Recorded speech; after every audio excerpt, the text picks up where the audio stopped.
Double RT Boxing Show, folks. Breakdown and prediction 53.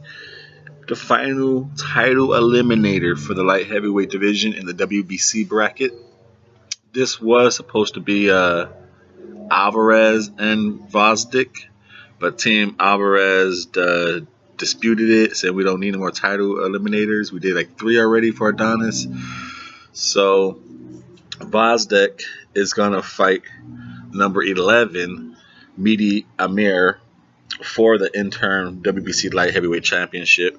This fight sets themselves up, because I believe the way Alvarez team worked it is he gets the winner of Badu Jack and Stevenson. They fight Alvarez, then the winner of the Alvarez match fights Gvozdyck. I believe that's how it was set up.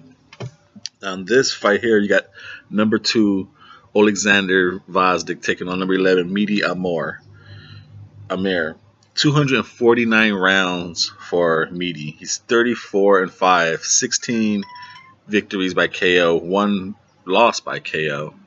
35 years old. Couldn't find the height and the reach on him. He's going to be very similar to Oleksander, who's 14-0, 12 KOs, 60 rounds of experience. So right there is a big lopsided on the ring experience. He's 30 years old, 62-inch reaches, and a 6'2", and a 75.5-inch reach. Now, this fight should be a very quick one to me, folks. This one should be very quick. Because going through the film status and the breakdown, I know Medhi Amir has the 249 rounds of experience. There's a lot of flaws that'll keep him from getting a victory over an elite, the top half of the rankings from what I've seen. Now, Medhi does a pretty good job of using the ring. He won't use it like tremendously fast, but he does a nice little walkabouts, so he knows how to set himself up some space. Nothing too bad where Oleksander can't jab himself in. So leg wise, I'm gonna go with Oleksander. I think he could use the ring better than Medhi, even though he does it, but I don't think Medhi gets leverage in his punches from his legs. He throws a lot of arm punches, and therefore I'm going with the legs and the leverage of Gvozdyck. Now defensively, Medhi has no head movement. He's throwing the punches, and you can throw where he's gonna be. He's gonna be hit, and it's gonna be his downfall, the lack of his head movement. He's a still target, where Gvozdyck moves all around the ring. He's not consistently. He's working off the jab, giving you a different angle, giving a different look. It's that Ukraine, that team, Vasily Lomachenko, that he's on that team the dad created.